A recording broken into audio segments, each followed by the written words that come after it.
وقوله تعالى: إن ربكم الله الذي خلق السماوات والأرض في 6 أيام ثم استوى على العرش.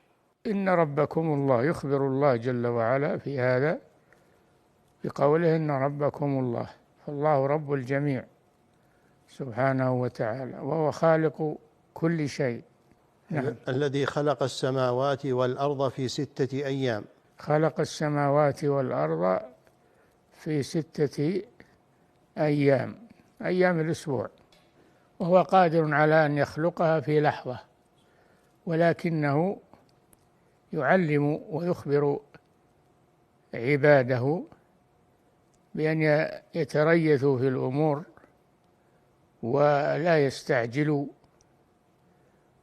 وأن يتأنوا ويتقنوا العمل ويخلصوه لله عز وجل. نعم.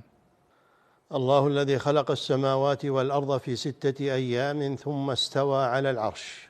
في 6 أيام، أيام الأسبوع، وهو قادر على أن يخلقها في لحظة، ولكنه سبحانه أراد أن يعلم عباده أن يتقنوا الأعمال وأن لا يستعجلوا فيها عجلة تفوت عليهم بعض صفات الأعمال الصالحة، بل يتريثوا في أعمالهم شيئا فشيئا ويتقنوها ويخلصوها